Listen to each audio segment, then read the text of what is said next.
So I was hanging out with a friend of mine a couple weeks ago, and being a coffee video person as I am, he innocently asked, can you reuse coffee grinds? Apparently you can reuse tea bags, you want to be more environmentally friendly or really stretch your supply, so can you reuse coffee grinds? The response I gave him was so emphatically no that he does not want to be identified in this video by anything more than as my friend, even by his first name. The answer I gave him has to do with the third wave coffee model of coffee extraction. The idea is that if you take coffee grinds and you leave them in water, you leave them there kind of forever, about 30% of the coffee will dissolve. That's how much coffee is soluble in water. The problem is you don't want to do that because it will taste terrible.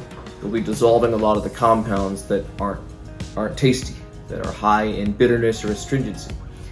The basic idea is that you want to extract between 18 to 22%, not the full 30%.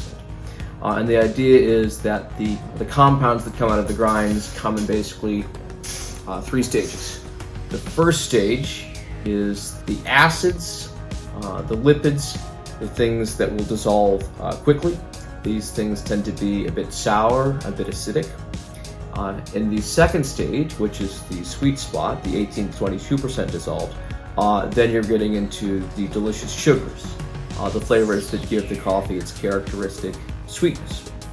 And then the problem is, if you leave your coffee in contact with water for any longer than this, beyond when you've dissolved about 22% of the grinds, you get into the fibrous, stocky compounds. That's the stuff that dissolves last. This stuff is bitter and astringent, so you don't want that.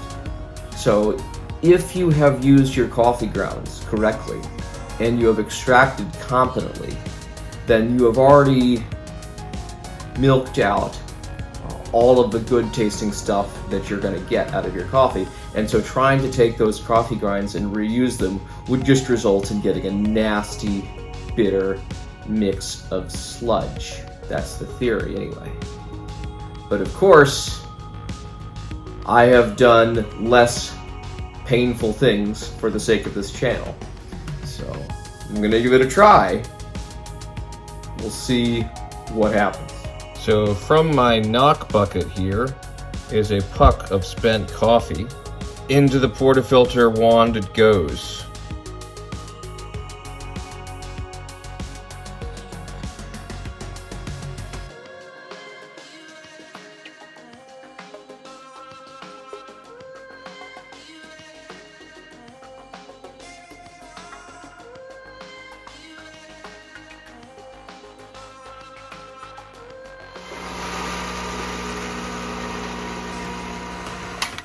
Okay, here it goes.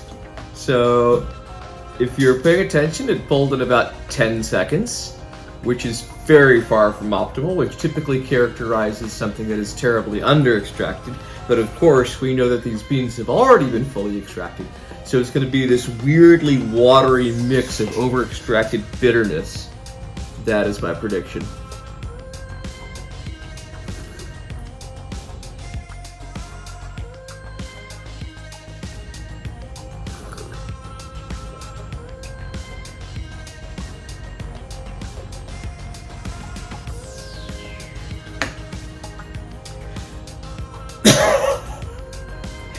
The first sip wasn't that bad, but the second sip, oh man.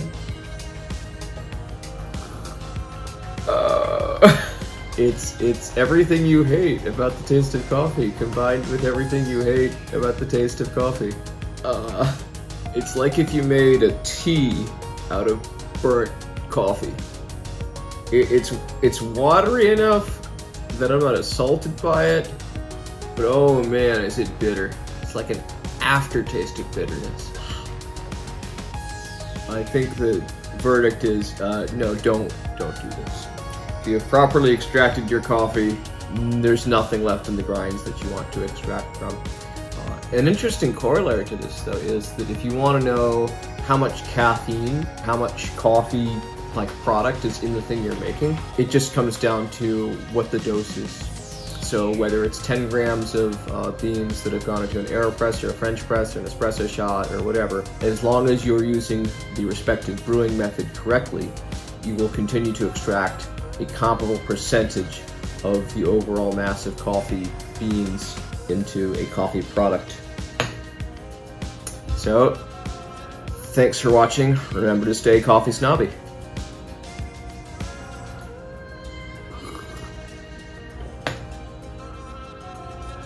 Oh, that aftertaste. Imagine if you added hot water to the remains of crusty diner coffee that had been sitting around all day.